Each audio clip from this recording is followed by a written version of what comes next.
Prosperity is in the part of atonement. Hallelujah. Prosperity is in the part of atonement. அதாவது சிலுவையிலே தேவன் எனக்காக செய்த காரியத்திலே ஒன்று அடங்கியிருக்கிறது. என்ன? செழிப்பு. நீங்கள் செழிப்பு எனக்கு உங்களுக்கு தேவன் சிலுவையிலே தந்திருக்கிறார் என்று விசுவாசித்ததான் உங்ககிட்ட வரும். ஹல்லேலூயா. நிறைய பேருக்கு என்ன ஒரு பிரச்சனை என்றால், பாவ மன்னிப்ப ஆண்டவராக இயேசு சிலுவையிலே அவர்களுக்கு கொடுத்திருக்கிறார்கள் என்று நிச்சயமாய் நம்புகிறாங்க. ஆகவே அவர்கள் அதிலே சந்தேகப்படுகிறதே கிடையாது. ஆகவே தான் அவர்கள் தங்களை பரிசுத்தப்படுத்திக் கொள்வதிலே மிகவும் ஆர்வமாக இருக்கிறார்கள். ஏனென்றால் வேதம் சொல்லியிருக்கிறது, உங்களை நீங்கள் சுத்திகரித்து கொள்ளுங்கள். அப்போ சிலுவையிலே என் ஆண்டவராக இயேசு எனக்கு பாவ மன்னிப்பை கொடுத்திருக்கிறாரு. அது நிமித்தம் நான் அதை பெற்று இன்றைக்கு ஞானஸ்நானம் பெற்றவனாக பரிசுத்தமாக நான் ஜீவிக்கணும். ஆமென். அப்போ ஒவ்வொரு நாளும் நான் என்ன பண்ணுறேன்? நான் சுத்திகரித்து கொண்டே இருக்கிறேன். ஹல்லேலூயா. சொல்லுங்க, நான் ஒவ்வொரு நாளும் சுத்திகரித்து கொண்டே இருக்கிறேன். அப்போ இதில் இவ்வளவு ஆர்வம் காண்பிக்கிற நான் இந்த சிலுவையிலே எனக்கு ஆண்டவர் சுகத்தையும் கொடுத்திருக்கிறார். அதுலேயே நான் ஆர்வம் காட்ட மாட்டேன்றேன். When I show so much of importance that through the cross I have received forgiveness of sins, why will I not show so much of interest or so much of focus that God has also given me healing in and through the cross? அதை ஏன் நாம் அனுதினமும் நம்முடைய வாழ்க்கையிலே வாஞ்சித்து அதற்கு பின்பதாக நாம் செல்லுகிறது இல்லை? ஏனென்றால் நாம் ஒரு தவறான புரிந்து கொள்ளுதலுக்குள்ளாக இருக்கிறோம். We have a wrong understanding.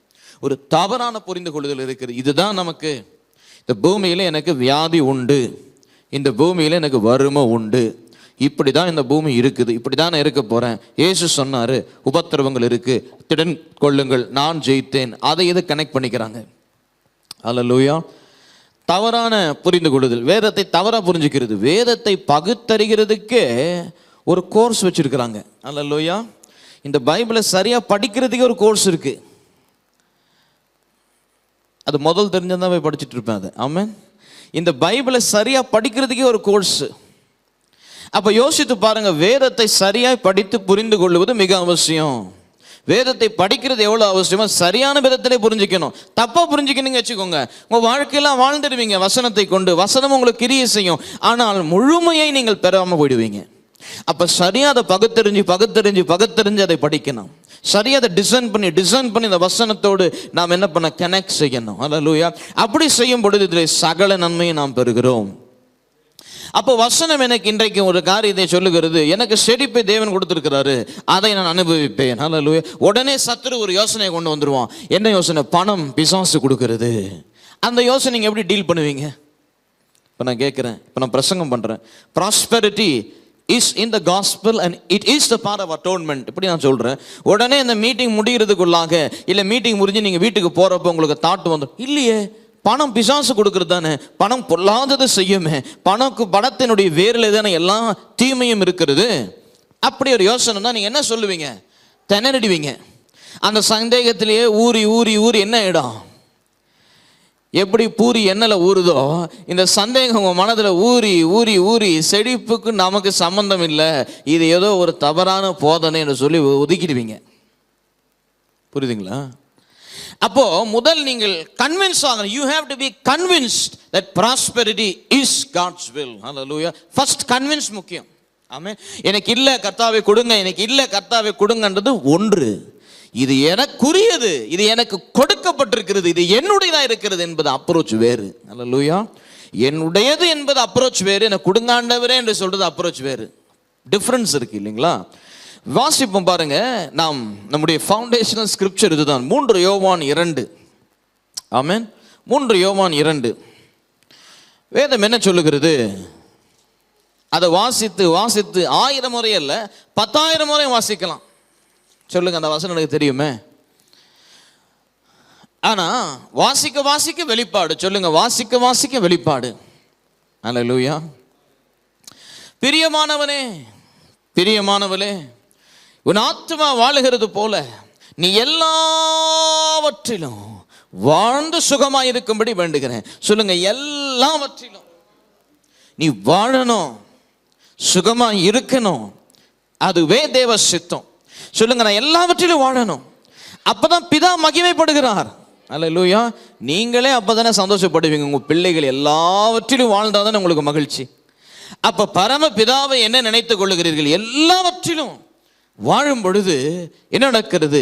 கர்த்தரிலே பிரியப்படுகிறார். அல்லேலூயா. சொல்லுங்க, எல்லாவற்றிலும் வாழ்வு. அப்ப எல்லாவற்றிலும் வாழ்வு என்றால் எதை குறிக்கிறது? செழிப்பை குறிக்கிறது. அல்லேலூயா. ஆவிக்குரிய வாழ்க்கை நிச்சயமாக குறிக்கிறது. அதை பற்றி நிறைய பார்த்துட்டோம். அடுத்தது பொருளாதார ஆசீர்வாதத்தையும் இது குறிக்கிறது, சரீர பிரகாரமான ஆசீர்வாதத்தையும் இது குறிக்கிறது. 3 காரியங்கள் இருக்கிறதுங்க.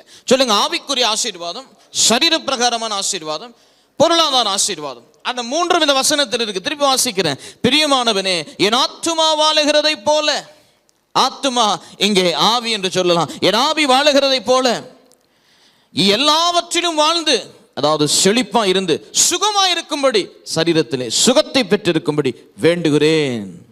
அல்லேலூயா. அப்ப கர்த்தர் இந்த வசனத்தில் தெளிவா ஒன்று சொல்றாரு. He wants your spirit, your soul and your body to be enriched with the fullest blessing what he has given to you on the cross. Hallelujah. இப்ப உடனே வந்துட்டு நாம் நம்முடைய மனதில் ஒரு தீர்மானத்தை எடுக்கணும். ஆம், நான் எல்லாவற்றிலும் வாழ்ந்திருப்பது தான் தேவ சித்தம். அல்லேலூயா. நான் அதுல காம்ப்ரமைஸ் செய்ய மாட்டேன். இன்றைக்கு என் வாழ்க்கை இப்படி இருக்கிறது, இன்றைக்கு நான் கடனிலை இருக்கிறேன், இன்றைக்கு எனக்கு பற்றாக்குறை இருக்கிறது, இன்றைக்கு இடத்துல வேலை இல்லை, ஆனால் என் தேவனுடைய சித்தமோ நான் எல்லாவற்றிலும் வாழ்ந்து சுகமாய் இருக்க வேண்டும். அதுவே என் தேவனிலே விருப்பப்படுகிற ஒரு காரியமாய் இருக்கிறது. அப்ப நான் அதற்கு என்ன செய்யணும்? நான் என்ன ஆண்டவரே செய்யணும்? நான் எல்லாவற்றிலும் வாழ்ந்து சுகமா இருக்கணும்னு நீங்க சொல்லியிருக்கிறீங்க, அதுதான் உங்களுக்கு பிரியம் என்று சொல்லியிருக்கிறீங்க. நான் என்ன செய்யணும் அதற்கு என்று உடனே நீங்க தேவனிடத்தில் கேட்பீங்கன்னா, தேவன் உங்களை உடனே வேதத்திலே ஒரு இடத்திற்கு கூட்டிட்டு போவாரு. அங்க நான் உங்களை கூட்டிட்டு போறேன். 2 கொரிந்தியருக்கு எழுதின புஸ்தகம் 8ஆம் அதிகாரம் 9ஆம் வசனத்திற்கு திருப்பிக் கொள்ளுவோம். நம்முடைய கர்த்தராகிய இயேசு கிறிஸ்துவின் கிருபையை அறிந்திருக்கிறீர்களே. சொல்லுங்க, அறிந்திருக்கிறீர்களே. அவர் ஐஸ்வர்யமுள்ளவராய் இருந்தும் நீங்கள் அவருடைய தரித்திரத்தினாலே ஐஸ்வர்யவான்களாகும்படிக்கு உங்கள் நிமித்தம் தரித்திரரானாரே. நான் எல்லாவற்றிலும் வாழ்ந்து சுகமாய் இருப்பது தேவ சித்தம். நான் எல்லாவற்றிலும் வாழ்வது எப்படி? சிலுவையின் மூலமாக. ஏன்? சிலுவையிலே என் ஆண்டவர் எனக்காக தரித்திரமானார். சொல்லுங்க, அவர் தரித்திரம் ஆயிட்டாரு. இனி ஆக போகிறதல்ல, நிர்வாணமாய் சிலுவையிலே தரித்திரமாக என் இயேசு கிறிஸ்து தொங்கினார், அடக்கம் பண்ணப்பட்டார், 3ஆம் நாள் உயிரோடு கூட எழுந்துட்டாரு. இன்றைக்கு நீங்கள் ஐஸ்வர்யமானாய் இருப்பது தேவ சித்தம். அல்லேலூயா. ஏனால் அது finished. உங்க poverty is taken care by Jesus on the cross. அதையும் முடிச்சிட்டாரு, அடக்கம் பண்ணப்பட்டாரு, பாதாளத்துக்கு போயிட்டாரு, எழுந்து பரமேறிட்டாரு. பல காரியங்கள் அதில் அடங்கி இருக்கிறது, பல பிரசங்கள் அதை பண்ணலாம். ஆனால் இன்றைக்கு நம்முடைய ஃபோக்கஸ் என்ன? Prosperity is God's will and it's God's desire. It is God who has given it to you. Hallelujah. Hallelujah. அப்ப இன்றைக்கு நீங்க சொல்ற, ஆண்டவரே நீங்க எனக்காய் தரித்திரம் ஆயிட்டீங்க, நான் ஐஸ்வர்யம், உங்கள் தரித்திரத்தின் நிமித்தம் ஐஸ்வர்யம் ஆகணும். டிஃபரன்ஸ் இருக்கு. இவர் பார்க்கிறார், ஆண்டவரே நான் தரித்திரத்தில் இருக்கிறது, என்னை உயர்த்தி வைங்கப்பா இவங்களை காட்டிலும். அது ஒரு ஜெபம். எவ்வளவு காலம்தான் எங்க உறவினர்கள் மத்தியிலே ஏளனமாக நாங்கள் தரித்திரத்திலே வாழ்ந்து இன்னொருத்தர்கிட்ட கை ஏந்தி வாழ்வது? எவ்வளவு காலம்தான் நான் வந்துட்டு இன்னொருத்தருக்கு கொடுத்து வாழணும்? ஆண்டவரே என் ஆசீர்வதிங்க ஆண்டவரே. இது ஒரு ரகம். யாராவது உங்களுடைய வாழ்க்கையில இருதயத்தை தொட்டு சொல்லுங்க, ஏன் முன்னாடி இல்லை, ஆவியில. ஆமென். நீங்க சொல்லுங்க, உங்க இருதயத்தை தொட்டு, உங்கள் தரித்திரத்தின் நிமித்தம் ஐஸ்வர்யமாக்குங்க. ஜெபம் பண்ணீங்களா? ஒருத்தராவது உங்களுடைய தரித்திரத்தின் நிமித்தம் என்ன ஐஸ்வர்யவான் ஆக்கிட்டீங்களே, என்ன அப்படி மாற்றுங்க ஆண்டவரே, இப்படி இந்த வசனத்தை கொண்டு ஜெபித்திருப்பீர்களா? எத்தனை நாட்கள் ஐஸ்வர்யத்திற்காக ஜெபிக்கிறீங்க? எத்தனை வாரங்கள், மாதங்கள், வருடங்கள் உபவாசித்து ஜெபித்து துதித்து கர்த்தர் சமூகத்தில் விசுவாச போராட்டத்தை போராடி என்னெல்லாம் செய்யறோம்? ஒரு நாளாவது 2 கொரிந்தியர் 8:9 திறந்து வச்சுக்கிட்டு, உங்களுடைய தரித்திரத்தின் நிமித்தம் என் ஐஸ்வர்யவான் ஆக்கிடுங்க ஆண்டவரே ஜெபிச்சிருப்போமா? ஜெபித்ததில்லை. ஏன்னா நம்ம விசுவாசிக்கல. இது கர்த்தர் சித்தமா? Is prosperity God's will for me என்பது 100% தேவ சித்தமா என்பதில் நமக்கு சந்தேகம் இருக்கு. ஆகவேதான் ஆண்டவரே எனக்கு இதுக்கு பணம் கொடுங்க, ஆண்டவரே எனக்கு லோனு கொடுங்க, ஆண்டவரே எனக்கு ஸ்கூல் ஃபீஸ் கொடுங்க, ஆண்டவரே எனக்கு இது கொடுங்க அது கொடுங்கன்னு கேட்கணுமே தவிர, இப்படி ஜெபம் பண்ணா ஐஸ்வர்யம் உன் அண்டையிலே. சொல்லுங்க, ஐஸ்வர்யம் உன் அண்டையிலே வர வேண்டும் என்றால் வசனத்தின்படி கர்த்தருடைய சிலுவையிலே அவர் செய்த சிலுவையை கொண்டு நாம் என்ன பண்ணணும்? தேவ ஆசீர்வாதத்தை பெற்றுக்கொள்ளணும். சிலுவையின் மூலமாக தான் எல்லாம்.